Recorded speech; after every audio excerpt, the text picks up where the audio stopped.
Hello दोस्तों, क्या हाल चाल। मैं हूं अरविंद और आप देख रहे हैं वेब ज्ञान। हम लोग क्लास 9th का सेकंड चैप्टर हमारे आसपास के पदार्थ शुद्ध हैं इसके बारे में पढ़ेंगे। आइए हम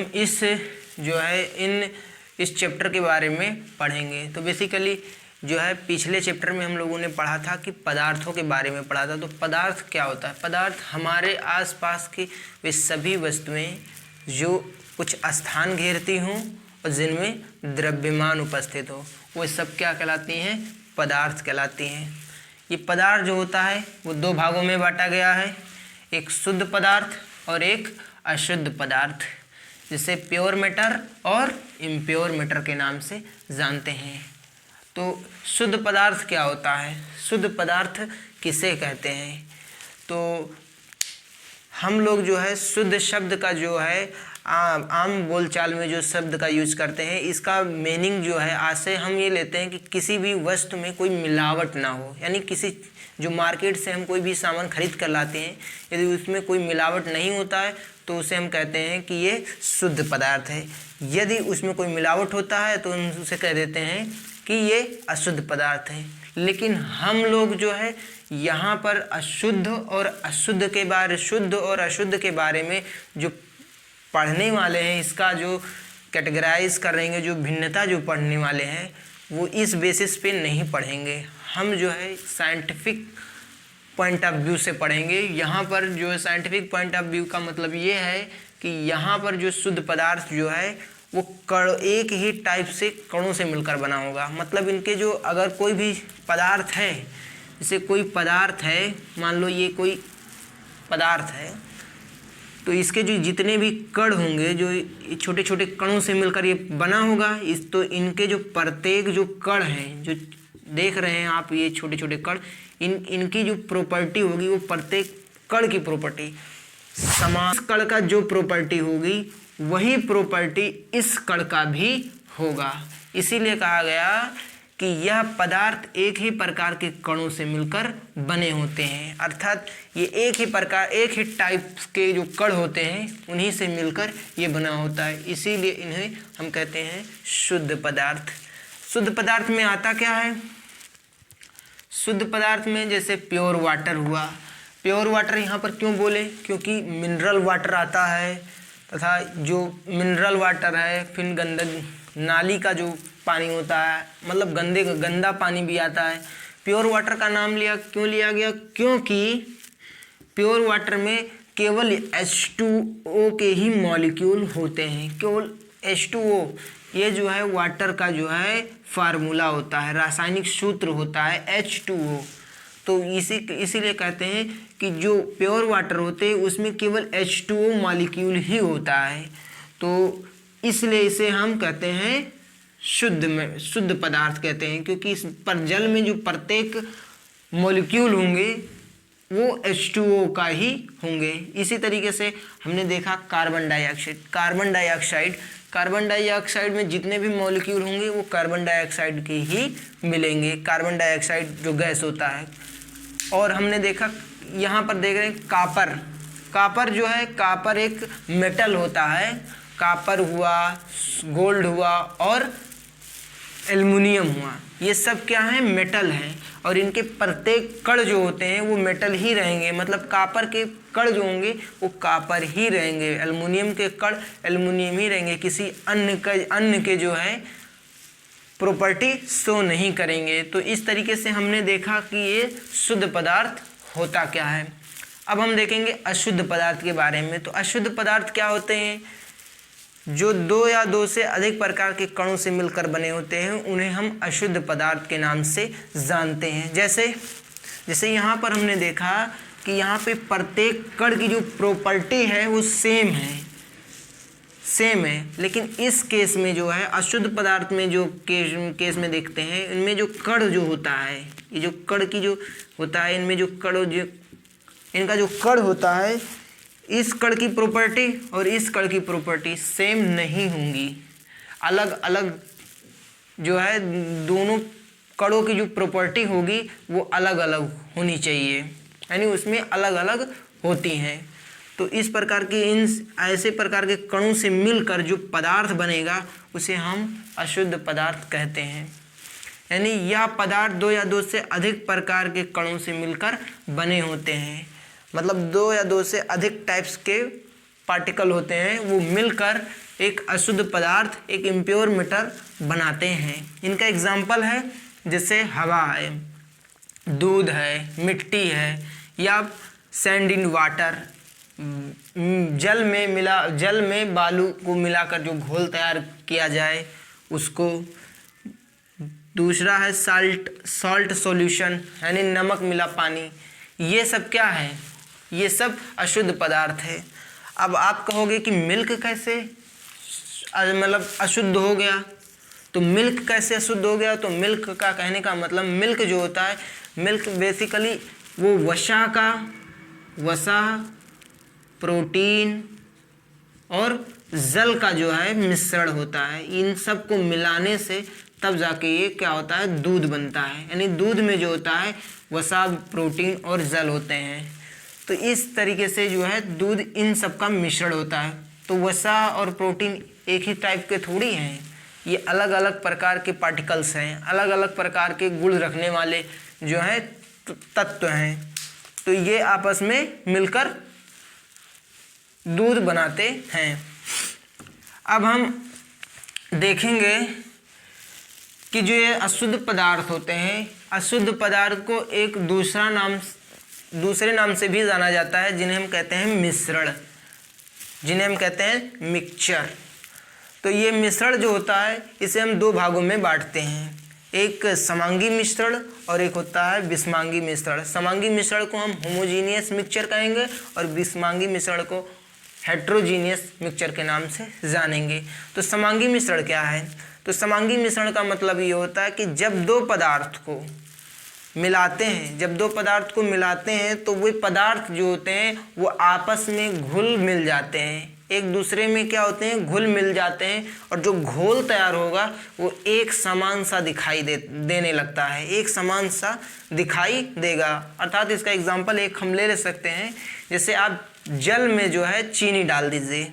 जल में आप चीनी डालेंगे और उसको जब हम थोड़ा सा सेक करेंगे, जब चीनी पानी में घुल जाएगा, जल में जब चीनी घुल जाएगा तो एक मिश्रण, एक घोल तैयार होगा, और वो घोल जो है चारों तरफ से अगर देखोगे तो एक सा ही दिखाई देगा। तो इस प्रकार का जो मिक्सचर तैयार हुआ, घोल तैयार हुआ है, उसे ही हम क्या कहते हैं? समांगी मिश्रण, जिनको हम आर पार देख सकते हैं, ऐसे मिश्रण को हम कहते हैं समांगी मिश्रण। दूसरा विषमांगी मिश्रण क्या होता है? जब दो पदार्थों को आपस में मिलाएंगे तो ये दोनों पदार्थ आपस में घुले मिलेंगे नहीं, एक दूसरे में घुलेंगे नहीं, और ये जो है जो घोल तैयार होगा उस घोल में दोनों पदार्थ अलग अलग दिखाई देंगे। इसका एग्जाम्पल क्या है? जैसे आप जल में बालू को मिला दीजिए, जल में बालू को अगर डालेंगे तो क्या बालू उसमें घुल जाएगा? नहीं, बालू उसमें नहीं घुलेगा। और क्या होगा कि बालू जो है जल के नीचे, जल मतलब जो बर्तन होगा उसके तली पर आके बैठ जाएगा और जल उसके ऊपर होगा, अर्थात जल और बालू अलग अलग दिखाई देंगे हमें। तो इस प्रकार का जो घोल होता है उसी को हम कहते हैं विषमांगी मिश्रण।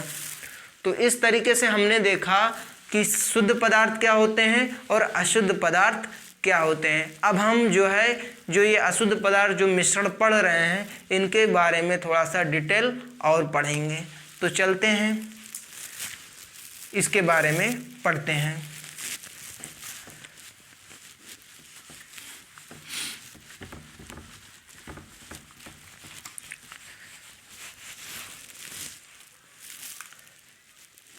जो मिश्रण जो होता है,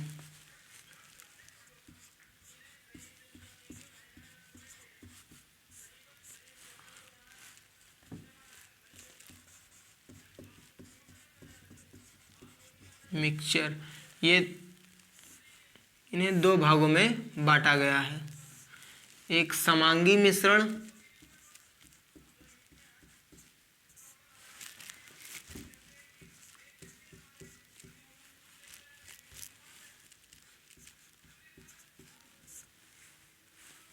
और एक बिस्मांगी मिश्रण।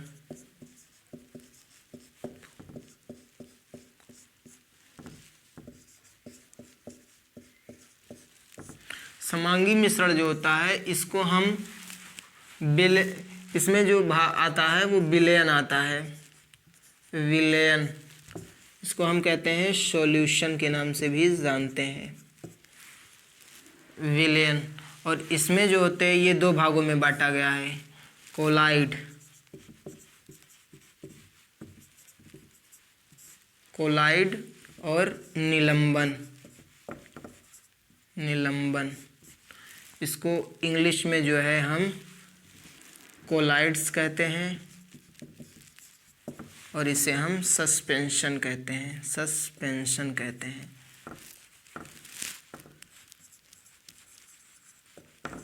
सस्पेंशन के नाम से जानते हैं। तो विलयन क्या होते हैं? दो पदार्थों का समांगी मिश्रण ही क्या कहलाता है? विलयन कहलाता है। दो पदार्थों का समांगी मिश्रण ही क्या कहलाता है? विलयन कहलाता है। अब विलयन जो होता है इसकी जो प्रॉपर्टी होती है वो क्या होती है कि इनके जो कण की जो साइज होती है वो 1 नैनोमीटर से क्या होती है? कम होती है। तो इसका जो साइज होता है, इनके जो कणों की जो साइज होती है, इनके पार्टिकल्स लिख दो हिंदी में ही, कणों की जो साइज होती है, कणों की साइज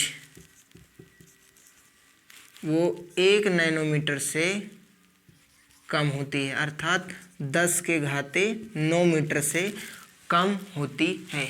दूसरा इसका जो प्रॉपर्टी है कि यह ट्रांसपेरेंट होता है, पारदर्शी होता है, पारदर्शी होता है, आर पार इसे हम देख सकते हैं। ट्रांसपेरेंट होता है, ट्रांसपेरेंट होता है। और तीसरा इसकी प्रॉपर्टी है कि इसे हम आसानी से फिल्टर कर सकते हैं, आसानी से हम इसे फिल्टर कर सकते हैं, यानी छान सकते हैं, छान। इसे हम विलयन के जो पार्टिकल होते हैं उन्हें हम आसानी से छान नहीं सकते हैं, छान नहीं सकते हैं।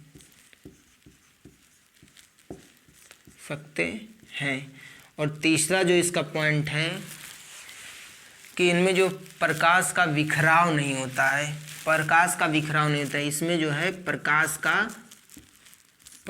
का बिखराव नहीं होता है, प्रकाश का बिखराव नहीं होता है, बिखराव नहीं होता है, प्रकाश का बिखराव इनमें नहीं होता है। प्रकाश का बिखराव का मतलब क्या होता है कि प्रकाश जो होता है, जब प्रकाश विलयन से, यानी विलयन कोई बर्तन है इसमें विलयन भरा है, अर्थात विलयन ले लो, क्या चीनी पानी का घोल है, वो एक प्रकार का क्या है? विलयन है, समांगी मिश्रण है ना। चीनी पानी, नमक पानी, ये एक प्रकार का समांगी मिश्रण है।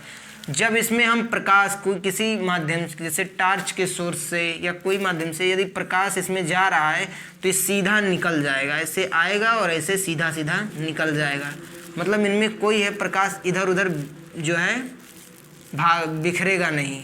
तो इसी को कहते हैं कि प्रकाश का बिखराव इनमें नहीं होता है। ये जब जो विलयन होता है अगर उस पर हम टॉर्च जलाएंगे तो वह आर पार निकल जाएगा, इसमें प्रकाश का बिखराव नहीं होता है, इसमें स्कैटरिंग इफेक्ट जो होता है वो नहीं होता है। स्कैटरिंग इफेक्ट क्या होता है? स्कैटरिंग का मतलब ये होता है वही स्कैटरिंग का को हिंदी में ही बिखराव कहते हैं कि उसका जो है स्कैटर हो जाता है, प्रकाश का इसमें स्कैटर नहीं होता है। इसका एग्जाम्पल अगर देखा जाए तो ये क्या है, अभी हमने बताया क्या है, साल्ट वाटर हुआ, शुगर वाटर,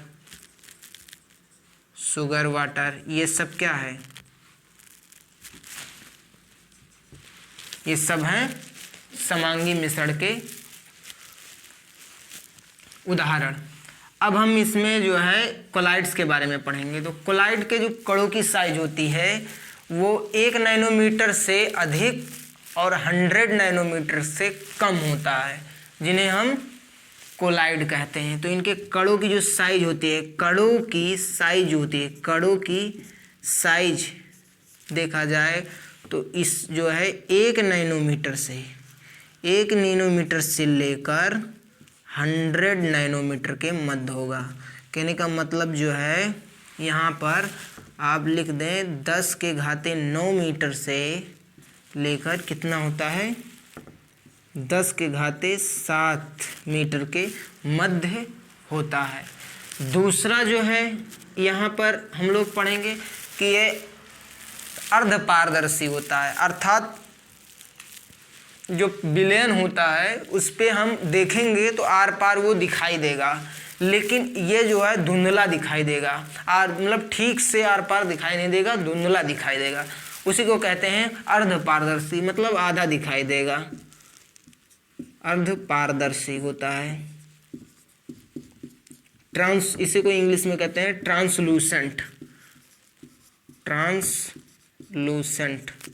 होता है।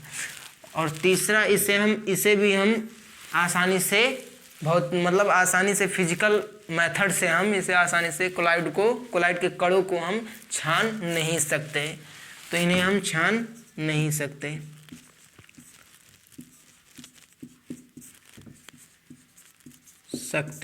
हैं। तीसरा जो चौथा पॉइंट है इसका, वो चौथा पॉइंट ये है कि इनमें प्रकाश का बिखराव होता है। इनमें स्कैटरिंग इफेक्ट जो होता है वो देखने को हमें मिलता है। तो इनमें प्रकाश का बिखराव होता है। ये अभी हम इसके बारे में थोड़ा सा स्कैटरिंग इफेक्ट जो है, जब आप टिंडल प्रभाव पढ़ेंगे तो और ज़्यादा आपको क्लियरिटी होगा। तो इसके बारे में हम इसके बारे में टिंडल इफेक्ट के बारे में पढ़ेंगे, तो वहाँ पर आपको ये जो है पॉइंट क्लियर हो जाएगा और अच्छे से। तो इसमें प्रकाश का बिखराव होता है।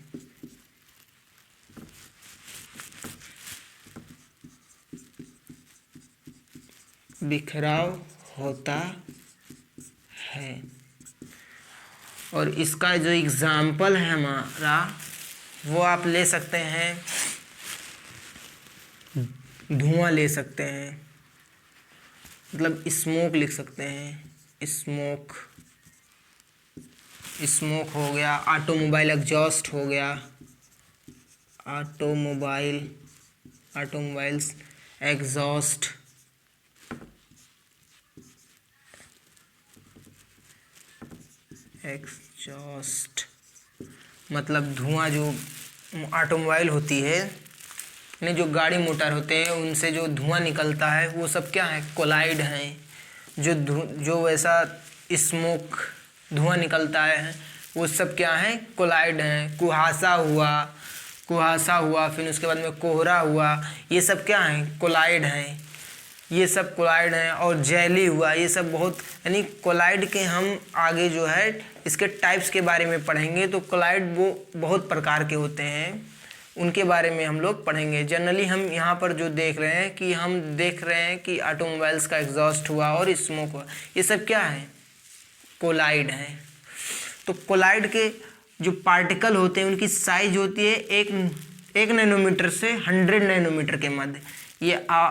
ये ट्रांसलूसेंट होते हैं, मतलब अर्धपारदर्शी होते हैं। इन्हें आर पार हम नहीं मतलब बहुत ज़्यादा साफ नहीं देख पाएंगे, धुंधला ही दिखाई देगा। और ये जो होता है इन्हें हम छान नहीं सकते फिजिकल मेथड द्वारा, और प्रकाश का बिखराव इनमें होता है। अब हम निलंबन के बारे में पढ़ेंगे। निलंबन जो होता है, क्या होता है, इनके कणों की जो साइज होती है वो 100 नैनोमीटर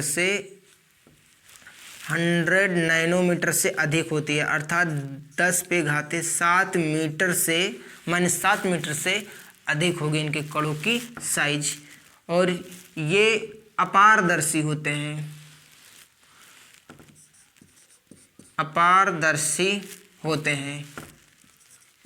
अपारदर्शी मतलब ओपेक होते हैं।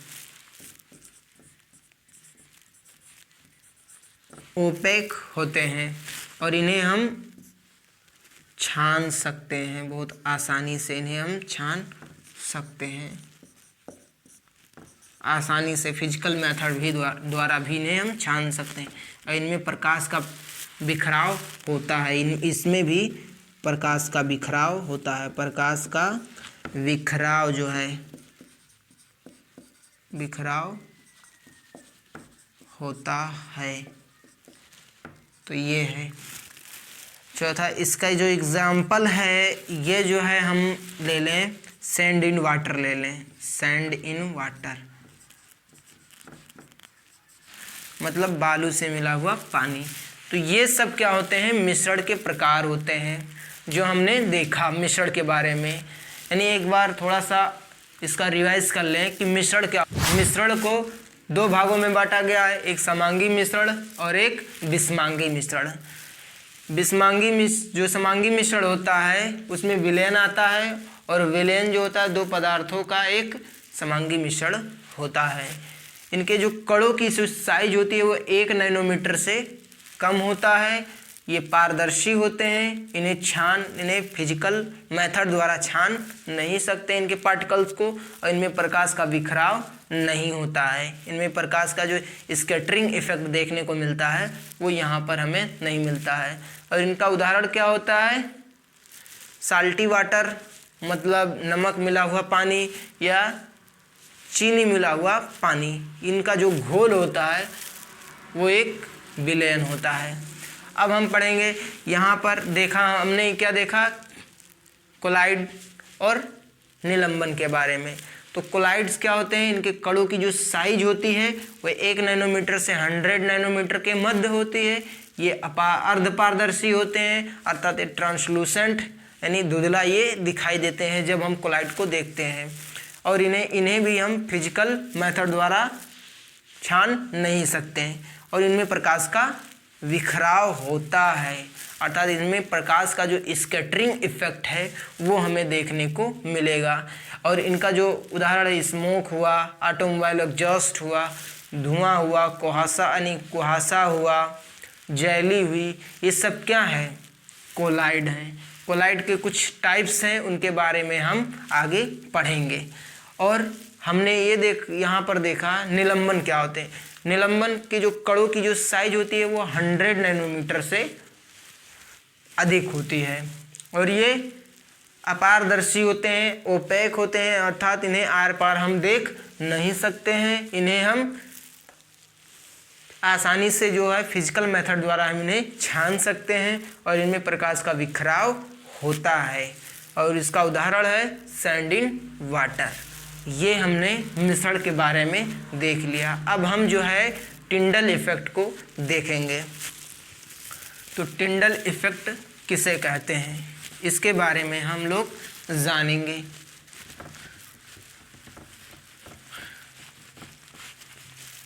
टिंडल प्रभाव को समझते हैं कि एक कमरा है जो धूल से भरा हुआ है।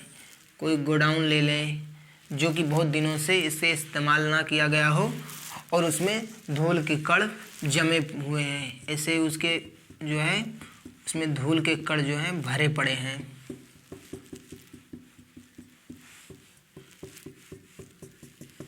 इसको कहते हैं कि एक कोलाइड यानी कोलाइडी माध्यम है। एक क्या है, कोलाइडी माध्यम है, कोलाइडी माध्यम। और यहाँ से कोई प्रकाश प्रवेश कर रहा है, यहाँ एक रास्ता दे रहे हैं, यहाँ से जो है ये रास्ता से जो है प्रकाश प्रवेश करेगा, यहाँ से जो है प्रकाश प्रवेश करेगा। मान लो कोई टार्च है या कोई सनलाइट है जो यहाँ से प्रवेश कर रही है इस रास्ते से, तो यहाँ से है प्रकाश जो है प्रवेश करेगी। तो जब प्रकाश इस रास्ते से एक किरण के बारे में पहले हम लोग ले रहे हैं, इसके पीछे का जो कंसेप्ट क्या है उसको पहले समझ ले रहे हैं। तो जैसे प्रकाश की जो किरण जो है यहाँ से निकलेगी, तो जैसे उसके सामने कोई कण पड़ेगा तो वो कण क्या होगा, जैसे कोई आएगा प्रकाश, और जैसे उसके सामने कोई कण पड़ेगा तो प्रकाश के किरण को क्या करेगी, बिखेर देगी। ऐसे क्या करेगी, बिखेर देगी। और यहाँ पर जो कण आप जिस कण से वो टकराई थी प्रकाश की किरण, वो कण जो है चमकने लगेगा, यानी एक ब्राइट हो जाएगा, दिखाई देने लगेगा, हमें चमकने लगेगा। और इस तरह से जो ये बिखराव होता है, जो ये देख रहे हैं कि इधर उधर जो प्रकाश की किरण चली जा रही है, इसी घटना को हम कहते हैं परिकिरणन के नाम से जानते हैं। क्या जानते हैं, परिकिरणन, परिकिरणन के नाम से जानते हैं। यानी जो प्रकाश का इधर उधर जो बिखराव होता है उसे ही हम परिकिरणन कहते हैं, परिकिरणन कहते हैं, परिकिरणन के नाम से जानते हैं। यहाँ पर रहेगा, परिकिरणन के नाम से जानते हैं। जब ये तो एक किरण के बारे में हमने देखा, ऐसे बहुत सी किरण आ रही होंगी, अनगिनत किरण आ रही होंगी, और अनगिनत कोलाइडी कण से टकराएंगे, और टकराने के बाद में वो ऐसे ही घटना हमें देखने को मिलेगी, और वो कण चमकते हुए दिखाई देंगे। तो इससे क्या होगा, इससे क्या होगा कि हमें यहाँ से एक आता हुआ जो है प्रकाश का, हमें जो है पाथ जो है ऐसे विजिबल होगा, ऐसे पाथ दिखाई देगा, हमें प्रकाश का ऐसे हमें पाथ दिखाई देगा, ऐसे यहाँ पर जो है हमें प्रकाश का एक पाथ दिखाई देगा। बस यही जो घटना देखने को आपको मिल रही है, यही घटना जो होती है टिंडल प्रभाव होती है। अब इसको आप कैसे आमतौर पे कहाँ पर देखते हैं, जैसे आप घर पे देखते होंगे कि कोई रूम है और कहीं पर रोशनदान लगा हुआ है, कहीं पर झांकी लगा है, और वहाँ पर जब क्या होता है, वहाँ से जब सनलाइट निकलती है, सन जब निकलता है तो वहाँ से जो है प्रकाश आता हुआ दिखाई देता है। जब प्रकाश आता हुआ दिखाई देता है तो वहाँ उसका पाथ विजिबल होता हुआ दिखाई देता है। तो वो वही जो है, वही इफेक्ट, वही जो घटना होती है प्रकाश की, उसी घटना को हम टिंडल प्रभाव कहते हैं। बस वो जो पाथ देखने की जो घटना प्रकट हो जाती है, उसी को हम कहते हैं टिंडल प्रभाव। अब इसको हम डिफिनीशन के रूप में कैसे कन्वर्ट करें कि जब प्रकाश किसी कोलाइडिंग माध्यम में प्रवेश करती है तो प्रकाश का परिकिरणन होता है, प्रकाश का जो होता है परिकिरणन होता है। यहाँ पर क्या हो रहा है, प्रकाश का परिकिरणन होता है, और तथा प्रकाश का रास्ता दिखाई देने लगता है, तथा प्रकाश का जो है पथ दिखाई देने लगता है। प्रकाश का इस घटना को, प्रकाश की इस घटना को ही हम कहते हैं टिंडल प्रभाव। प्रकाश की इस घटना को हम कहते हैं टिंडल प्रभाव। तो हम इसके डिफिनीशन को जो है लिख ले रहे हैं ताकि हम लोग अच्छे से इस पे गौर कर सकें। टिंडल प्रभाव क्या होता है, इसके डेफिनेशन को हमने लिख लिया। क्या होता है कि जब प्रकाश किसी कोलाइडिंग माध्यम से होकर गुजरता है तो प्रकाश का परिकिरणन होता है तथा प्रकाश का मार्ग दिखाई देने लगता है। प्रकाश की इस घटना को ही टिंडल प्रभाव कहा जाता है। जैसे उदाहरण के रूप में अंधेरे कमरे में प्रकाश की पुंजपथ में के कण जो है कोलाइडी कण चमकते दिखाई देते हैं। यानी जो अंधेरा कमरा होता है उसमें धूल के जो कण होते हैं उसी को हमने कहा कोलाइडी कण, वो चमकते हुए दिखाई देते हैं। इसी को हमने कह दिया, इस प्रकाश के इस प्रभाव को हमने कहा टिंडल प्रभाव। लोगों ने देखा टिंडल प्रभाव क्या होता है। अब इस लेक्चर में जो है हम लोग टिंडल इफेक्ट तक ही डिस्कस करेंगे, और जो नेक्स्ट जो टॉपिक है वो अगले लेक्चर में हम जो है डिस्कस करेंगे। तो आई होप जो अभी तक हम लोगों ने पढ़ा वो आप लोगों को समझ में आया होगा।